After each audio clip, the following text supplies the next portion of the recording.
right, here goes nothing. So, I have a very exciting topic, as always, that I really wanted to talk about today that has been super life-changing for me so far. I wanted to come on here and share it with all of you. It's something that I'm still kind of wrapping my head around myself, but it's basically the topic itself is why triggers in the 3D are not a bad thing. And I may have touched briefly on this topic before, but there are so many reasons why triggers are actually a good thing. Because first of all, if you were to not have any triggers, it means that your subconscious would be accepting your new identity as reality already.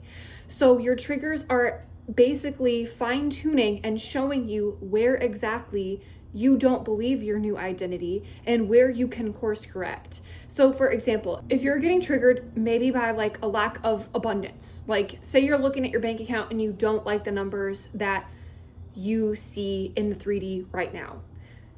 That is basically you noticing that you are not fully seeing yourself. You don't fully have the new identity of the version of you who is abundant.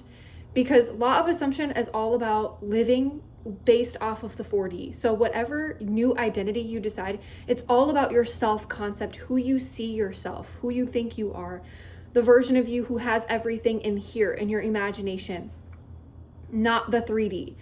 The law of assumption is all about seeking validation from within, noticing and realizing that everything comes from here, not out here. So when you're still seeing yourself getting triggered by 3D triggers, like not having money in your bank account, when you want to assume the identity of you being someone who has a lot of money or having a lot of abundance in their lives, when you see yourself not getting the love that you want from maybe your soul partner, or you don't see your soul partner and you're just getting so triggered because you've been alone for so long and blah, blah, blah, whatever it is, like no matter how hard your life has been up until this point, and you get triggered by everything that happens around you and you're like, oh, well, this just happens because of this. Oh, this just happens because it's not easy for me. Other people have it easier than me. Other people have more money than me. I just don't know why I don't have money right now. This is so ridiculous because I've been assuming the identity.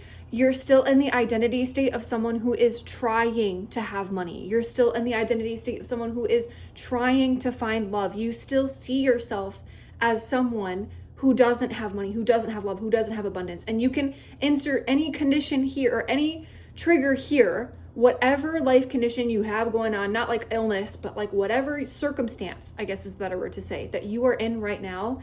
Nothing is permanent and it can always be changed. I know we're going off on a little tangent here because we're talking about triggers, but insert whatever trigger you want here, whatever circumstance that you're living in.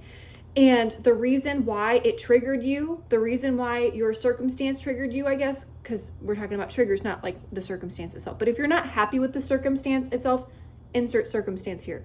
Because not liking it is a trigger in itself. It's you getting into a negative story. It's you spiraling, or not always spiraling, but you not liking what you're seeing and it's not matching or with your new identity. There's a disconnect. There's a discord between the two, right? And when you have that insert trigger here, whatever it is that triggered you, it's essentially just telling you where you need to strengthen your new identity. It literally points to the old identity file so you can be aware of it, delete it, say goodbye to it, and really download your new identity. Make it clear to download. Make your new identity clear to download. There's no spam, junk, trigger warnings coming in anymore. Or like not trigger warnings, but you get what I'm saying. Triggers also show you where you are still believing the 3D reflection. Because life is a mirror.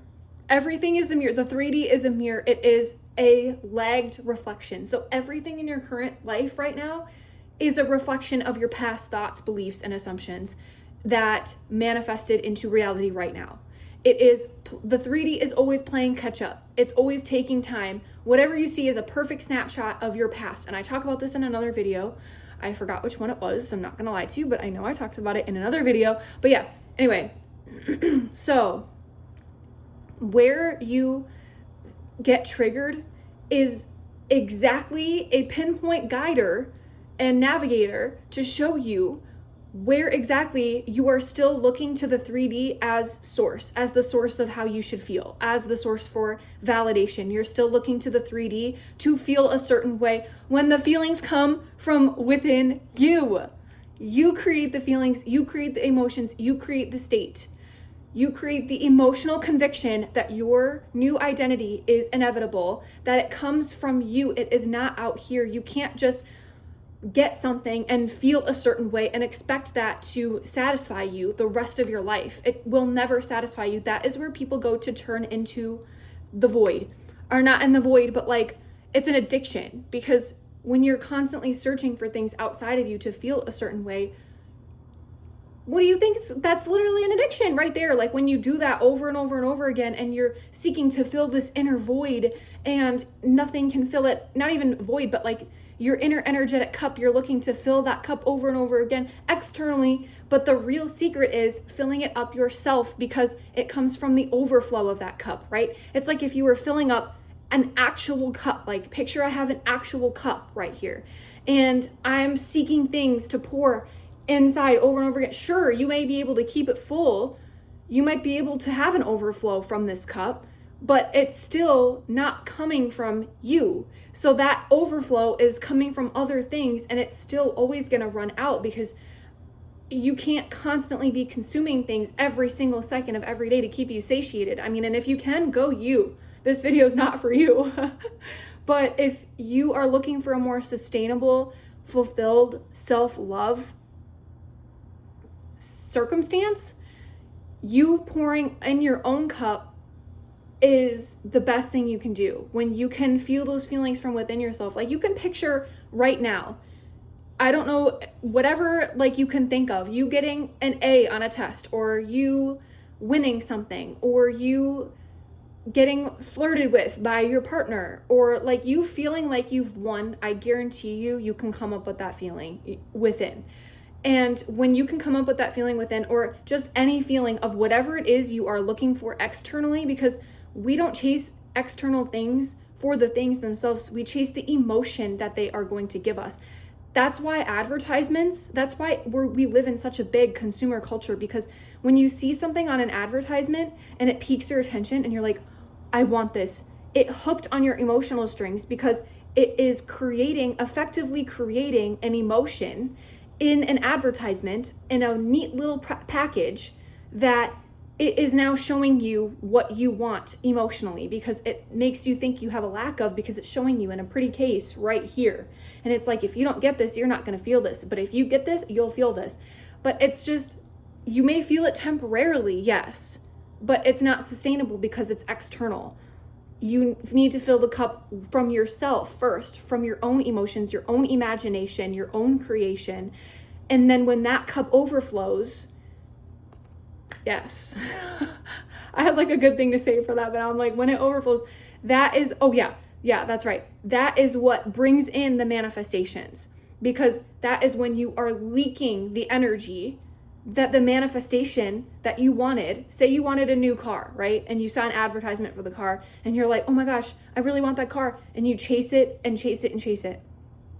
And you realize, like, finally you're like, oh, okay, if I get this car, I'm not going to feel this way forever. True story, that happened to me, because I got my dream car, and little did I know. I mean, I knew that it wasn't going to satiate me forever, but those feelings come from within. You got to keep them up, keep the feeling them within. And then you realize, like, oh, I got to fill this up from myself first. You fill it up from yourself. And that's actually how I manifested my car, but it's still like a normal thing after you get it anyway. It's still a material thing, right?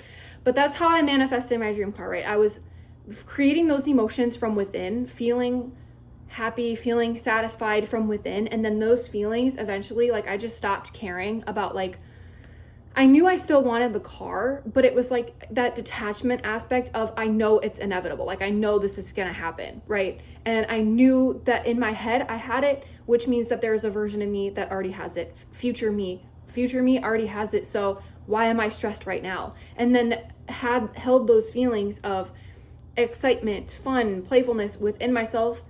And then eventually that energy seeped out because I had felt it. Speaking of, I don't know if you can hear that, but that was a interesting car on the highway there. I like primed to hear exhaust noises right by the highway that I live by because I love cars. But yeah, when you cultivate that feeling within yourself, that overflow is what brings in and attracts the manifestations, because like attracts like. It's like the law of attraction and the law of assumption work together hand in hand, because guess what? If you're being the version of you, if you be it first, and then aligned action will come to you because you are being differently, you are seeing differently, you are training your reticular activating system to see things differently that you would not have seen before being your old self. And all of a sudden, you notice you're in a situation where you have it. And you repeat the cycle with everything else. In order to get something, you have to be it first. You have to see yourself as the version who has it. And now we just went down a whole rabbit hole of something completely different than triggers. We're gonna get back on track here because we're talking about triggers, not whatever rabbit hole I just went down. But yeah, okay. And then another reason, this is like a high level law of assumption mastery reason why triggers are the best thing for you, because triggers trigger emotions, right? And emotions are basically the language of the subconscious. Triggers, essentially, when they trigger that emotional response, when you are in a tailspin of emotions, or I guess a spike here, because usually when you get triggered, you feel a surge of emotions. This is like a high level law of assumption mastery thing. I have not fully mastered this myself because it's kind of hard for me to realize in those moments I can, control my emotions, obviously, but like sometimes, most of the time, I let them get the better of me. I haven't fully mastered this yet, but when you are in a spike surge of being in a trigger and you're just angry, or whatever the trigger is making you feel, scared, sad, anxious, I guess whatever the bad feelings are that you're feeling, and I guess not all feelings aren't really bad, but when your emotional state is spiked, that means that the floodgates are open for your emotions and your subconscious mind. So this is like the prime time to reel yourself back in and impress the subconscious with what you actually want or how you actually want to be. So it's like the prime time to come at yourself and be like, okay, the version of me who has it all, what would they be thinking right now? What would they be doing right now? How would they handle this reaction, right? How would they use this to their benefit? And when your emotions are in in a huge spike of a being, it's like a moment where you can just slip into the subconscious mind, maybe with subliminals, maybe you don't even need anything external to like help you. You can just create it within yourself. Like, take advantage of how angry or like anxious you might feel and completely flip it. Again, easier said than done. That's why I said this is like ultimate law of assumption mastery stuff. But it's super effective because, again, the floodgates are open to your subconscious, and the emotions are there to help because they're the ones keeping the door open. So when you can flip it and you can switch it, you can use the emotional spike to rewrite the identity in real time. And boom, you got another practice rep in to choosing your new identity over the old identity, which is gonna help you long-term anyway. So it's a win-win for everybody. Another reason, and this is probably the final reason that I'm gonna go into today, because this is already getting a little bit longer than I wanted to, but triggers mean the manifestation is close, because when you're super far from your manifestation, you might not feel a lot, right? Because obviously you're far, there's no really resistance. You already have it probably, right? Like if you're not experiencing triggers, you already believe you're the new identity. It's already on the way, or it already has gotten to you, because usually triggers are a big part of the process. It means that you're experiencing contrast, which is so important, because contrast is what shows us what we want. It gives us a clue of what we're doing, why we're doing it, what we want from this, right? It guides us. They're like little bumper pads that are like guiding us on the right direction. Because when we experience something we don't like, boom, contrast, it guides us onto the path.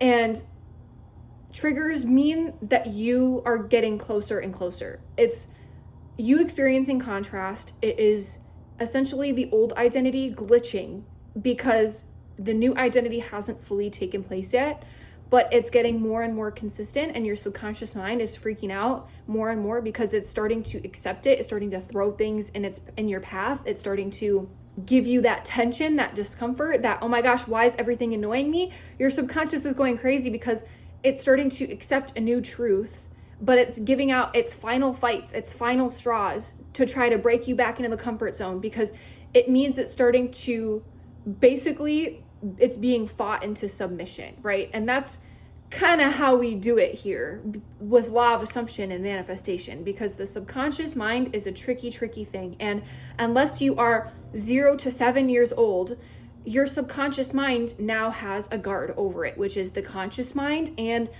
the reticular activating system more than, because I heard somewhere from some neuroscientist that from 0 to 7, I believe it was like Dr. Tara Swart or something like that. I think she changed her name, but your subconscious mind is wide open those years. I think so many other scientists have talked about it. You can literally look this up.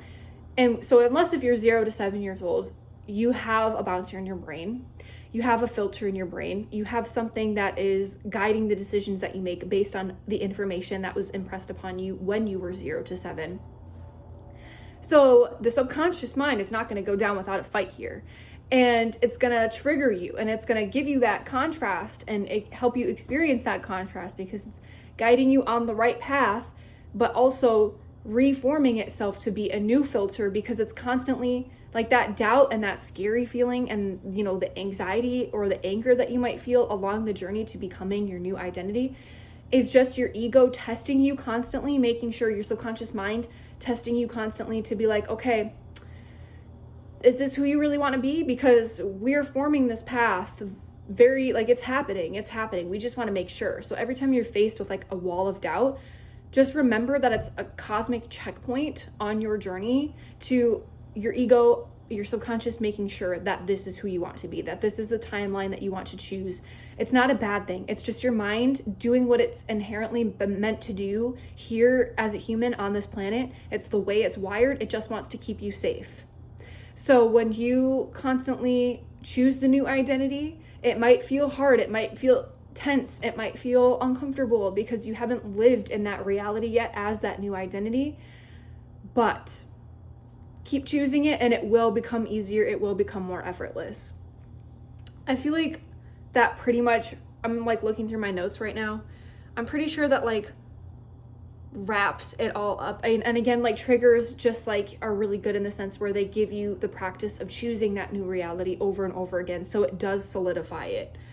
It basically just is really good. It's also teaching your nervous system, TLDR, or not really TLDR, I guess we're just briefly overgoing the nervous system part. It also like trains your nervous system to feel comfortable with the new identity, because it's constantly expanding you, because your mind and your capacity to be a different identity, to be future you, it's a muscle, right? So, and when you're building your muscle in the gym, it feels uncomfortable, right? So the triggers that are being thrown at you are essentially, it's like the cosmic gym of your future you, of your new identity, right? You're building the muscle of being the version of you you want to be, your new identity, the version of you that is abundant, the version of you that is peaceful, the version of you that is loved or has love with their soul partner, the version of you who gets everything they want, the version of you who, I could go on and on.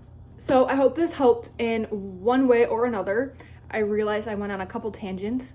Anyway, if you stayed this long, just know I appreciate you so much, and thank you for bearing with me, because I know my ADHD definitely gets in the way sometimes, and I just have so much that I want to share, and this is such an exciting topic for me to learn, because I used to hate the 3D triggers so much until I realized, like, oh my gosh, wait, actually, they're here to help.